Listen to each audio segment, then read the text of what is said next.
often we can be the ones that are actually sabotaging our own dreams. But how do we even know if we're doing that?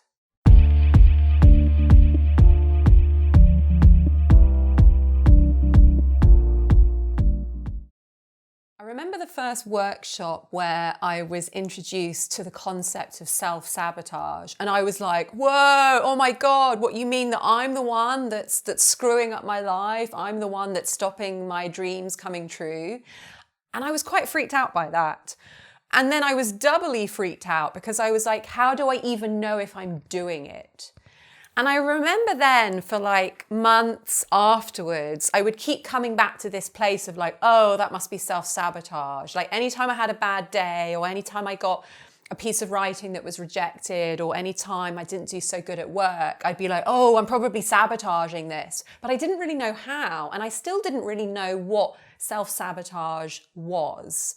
So how can we get clear enough that we can recognize it when it's happening, and we can start to shift and prevent it from happening and actually get to a place where our dreams have come true? So what I want you to understand is that the sabotage is coming from the self. It's like, yeah, obviously self-sabotage. So the sabotage is coming from the self. And so I want for you to understand that that self has an agenda. So sometimes that can be a nice way to start to get your head around what self-sabotage is, how it might happen, and why it's happening. So let's come back. There's a part of the self that has an agenda. Now, generally that agenda is safety or comfort or familiarity. It's a very basic human instinct. We've evolved from that core survival instinct. So on some level, your sabotage is going to be serving one of those principles. It's going to be maintaining levels of comfort, i.e. maintaining your position in your comfort zone. It's going to be keeping you in a familiar place, and it's going to be keeping you safe.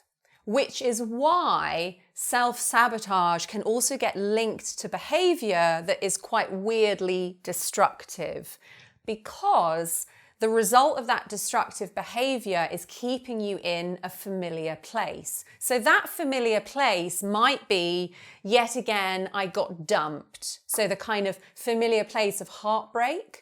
So self-sabotage might mean that you constantly fancy the wrong guy or the wrong girl because you're following the steps to maintain that familiar place of, oh, yet again, I'm in a place of heartbreak. Okay. What other agendas might there be at work with self-sabotage? So it might be there's a place of getting a piece of work rejected that then sends you into a downward spiral of, I'm not good enough, my ideas suck, I'm never going to have a happy, fulfilling life. And so again, that's your comfort zone, which is why we sometimes refer to it as a discomfort zone, because it's not necessarily a comfort zone, but it is familiar and it's what's known, and therefore it's what's safe. So again, that self-sabotage can ensure that along the path, you're going to get rejected. So it might be that your act of self-sabotage is to write a short story and then refuse to take any advice about edits to that story or how it can be improved. Or maybe you write a short story, but subliminally you make sure that that short story doesn't quite knock a punch or suck a punch. I can't remember what the phrase is. You know, that short story isn't as good as you could potentially produce, but then you still submit it. You kind of go like, oh, screw it. I've finished it. I just want to send it out there. I just want to see what happens. But that could be an act of self-sabotage to ensure that you get rejected, to ensure that you come into that familiar place of, oh God, you know, yet again, I'm not good enough. I'm never going to make it. So just to help you see beneath the surface of what it means to self-sabotage and ways in which you might be doing it. So here's how you can start to track it. You start to look at familiar cycles that take you into places that you've been before, places that you don't necessarily want to be in anymore, and yet weirdly you can't seem to break free of that. So dead-end relationships, jobs that maybe seem great at the beginning, excuse me, but then turn out to be not so great. Again, that's an act of self-sabotage. The agenda is a brief happiness followed by a massive slump and oh my God, my life isn't worth it. So you start a new job and it's all sparkly and lovely, and then suddenly you realize that you don't like any of the people that you work with, and realize that this job completely doesn't suit you, and now you're really, really depressed.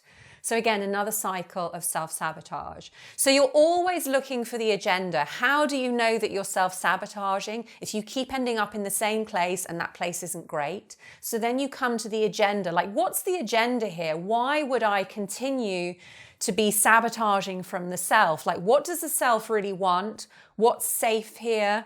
What's familiar here? What's comfortable here? And then you know that you're in that cycle, you know exactly what you're doing to sabotage your potential, your future, and then you've got a choice.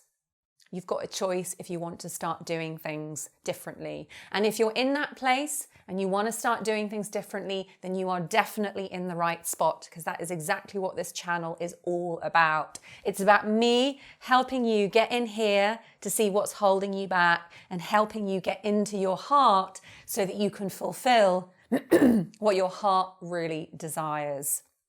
So if you haven't subscribed yet, then please consider following along so that you can get to this place where your creative dreams are actually coming true. They are your reality. And if you want more, then you'll find a link to my Facebook community below. Click on the link, come and join us, come and be a writer who achieves their writing potential. I would love to have you in the group. And I look forward to seeing you next week for more videos on how you can achieve your creative potential. I'll see you then.